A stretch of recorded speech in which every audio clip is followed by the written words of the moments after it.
প্রমাণ চান? একটা প্রমাণ দিই, তাইলে বুঝবেন। টাঙ্গাইল জেলার এক পাগলা এমপি আছে, সাবেক আব্দুল লতিফ সিদ্দিকী, তার তোর সিরা ব্যাডার, কথাবার্তার কোনো লাইন নাই। আসেনি, ছিলেননি আপনারা? কয়দিন আগে এক জায়গায় ওয়াজ করতে গেছে। কোন জায়গায় কি করতে গেছে? হ্যাঁ, এখন তো নেতারা ওয়াজ করতে আয় মাহফিলে, কারণ হেরা ডাকলে তো পাবলিক আয় না। বিরিয়ানির পোটলা দিয়েও আনা যায় না, পোটলাটা লইয়া জায়গা জানেও না কার জন্য সবাই আইছে। এক পোটলাওয়ালা বেড়িরে ধরছে পোলাবাই, এই কই আইছেন, কেন আইছেন? কয় শুনছি আমগো নেত্রী ভাষণ দিব, বিরিয়ানির পোটলা হাতে। আপনার নেত্রীকে? কয় খালেদা জিয়া, অথচ মিটিং আসছিল আওয়ামী লীগের। বেটি জানেও না কোন মিটিং আইছে, পোটলা দিয়ে যায় পড়ছে। তো তোমরা তো পোটলা দিয়েও আনতারো না, এই জন্য মাহফিল হইলে হ্যাঁ এসকোট একটা ওয়াজ করার এত মানুষ তার একখানে পায় না। তো হ্যাঁ যায় ওয়াজের মতোই যায়, একদম চেয়ারে যায়, হুজুরের চেয়ারে যায় বইছে। একটা টি শার্ট পরা, টুপি টাপি তো প্রশ্নই আসে না। তো হ্যাঁ বয়ানের মাঝখানে হঠাৎ করে কইতাছে কি, কয় আপনারা হুজুররা যে দোয়া করেন না, মোনাজাত ধরেন যে, আমি কিন্তু আমিন বলি না। কি বলে না? আমি মনে করছি হুজুরকে উপরে হ্যাঁ আস্থা ভরসা নাই, এই জন্য হুজুরকে দোয়ার লাগে আমিন কয় না। তোমার দোয়া কবুল হইলে না, আমি আমিন কম। তো আমি অপেক্ষায় আছি, দেখি কারণটা কি কয়, কেন আমিন কয় না। হ্যাঁ কারণ যেটা কইছে আমার তো খুব খুশি লাগছে। কেন? আমি দলিল পেয়ে গেছি যে গুনারে গুণা মনে করে না। সে বলতেছে আমি আমিন এই জন্য কই না, আপনারা তো বাচ্চাদেরকে শেখান গুনাহ করে আল্লাহর কাছে দোয়া করতে, তো আমিন আমিন সবাই কয়, আমি আমিন কই না কেন? হে বুকের মধ্যে এমনি থাবড়ায় আর কয় আমার জিন্দেগিতে আমি কোনো পাপ করি নাই, অথচ দাড়ি কাটবে না। পাইছেন? গুনারে গুনাহ মনে না করার দলিল পাইছেন? দাড়ি কাইটা হ্যাঁ কয় জিন্দেগিতে কোনো গুনাহ করি নাই, আর মুখে কয় একটা, আর ভাব বাইরে রইল আরেকটা।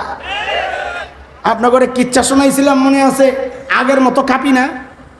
একজন আছে এরকম যে শুনছে কিচ্ছা, একজন মাত্র, তো আরো শোনার লাগবে, আরো দুই একজন আছে। কয়দিন আগে কয়ে গেছে এই জায়গায়, আগের মতো কাঁপি না। এটা একটা ভালো গল্প, মনে রাখেন, কাজে লাগবে। আশেকের রসুলদের ব্যাপারে এই গল্প খুব কাজে লাগে। কি সেটা? আমরা যখন ফরিদাবাদ মাদ্রাসায় পড়ি ছোট, আজকে যেমন হিফজুল কোরআন প্রতিযোগিতায় বিদেশ থেকে বড়রা আমাদের ছেলেরা পুরস্কার ছিনায় আনে না, ওই সময়ও এরকম বহু পুরস্কার আনতো, কিন্তু প্রচারণা পায় নাই। কারণ তখন হজরত ফেসবুক শরীফ তো ছিল না। ফেসবুক শরীফের বদৌলতে এখন যেমন প্রচারণা পায়, সুবহানাল্লাহ, হোক প্রচার হোক, এগুলো যত প্রচার হইব অগ কলিজায় যায় তত বেশি লাগে। তো ওই সময়ের এক ফেভারিট প্রতিযোগী ছিল কারি নুরুল্লাহ ভাই, ফরিদাবাদ মাদ্রাসায় পড়তো, নরসন্দির দারুন হাফেজ, এখন কাতারের এক বড় মসজিদের ইমাম খতিব। তো উনি বাছাই প্রতিযোগিতা হয়তো ইসলামিক ফাউন্ডেশন বাইতুল মোকাররমে,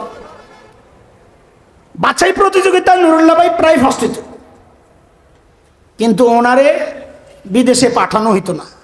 কেন? ওনার একটু শারীরিক সমস্যা ছিল, উনি এরকম কাঁপতেন। তো আন্তর্জাতিক পরিমণ্ডলে যায় কাঁপাকাপি করলে দেশের বদনাম না। তাই খতিব ওবায়দুল হক রহমতুল্লাহ আলাই ছিলেন তখন বিচারক প্যানেলে। তো খতিব সাহেব পুরান মানুষ, প্রতিযোগী হিসাবে নুরুল্লাহ ভাইও পুরান মানুষ, দুইজনেই চিনে ভালো করে। তো নুরুল্লাহ ভাই যখন ঢুকছে প্রতিযোগিতা দেওয়ার জন্যে, তো খতিব ওবায়দুল হক রহমতুল্লাহ আলাই নাকি জিজ্ঞেস করতেছেন, নুরুল্লাহ আগের মতো কাঁপনি তুমি? তো নুরুল্লাহ ভাই নাকি জবাব দিচ্ছেন, আমার দিকে দেখতে হবে, আমার হাত আর মুখের দিকে দেখতে হবে, নাইলে জবাব বোঝা যাবে না। নুরুল্লাহ ভাই নাকি জবাব দিচ্ছেন, হুজুর আগের মতো কাঁপি না। আগের মতো? হাত কি করতেছে, মুখটা কি করতেছে? তো মুখে বলে একটা, হাত পাও সব বলে আজকালকার আশেকের রসুলদের হালত। ও মুখে কয় আশেকের রসুল, আর দাড়ি ছাড়া চেহারা কয় না না আমি আশেকের রসুল না। ও মুখে কয় আশেকের রসুল, আর চুলের কাটিং কয় আশেকের রসুল না। ও মুখে কয় আশেকের রসুল, ও সুন্নতের খেলাফ লেবাস কয় আশেকের রসুল না। ওই পাগলা এমপি ও মুখে কয় আমি গুনাহ করি না, অথচ দাড়ি কাটার চেহারা, ওর চেহারা কয় না তুই পাপিষ্ট, তুই কবিরা গুনায় লিপ্ত। দোস্ত, আলোচনার বিষয় কি? গুনাহ করার চেয়ে গুনাহকে গুনাহ মনে না করা আরো বেশি।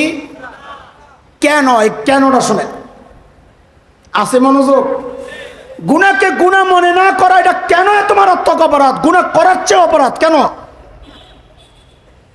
শয়তানকে আল্লাহ তাআলা যখন তাড়াইয়া দিছেন, জানেন তো গল্প।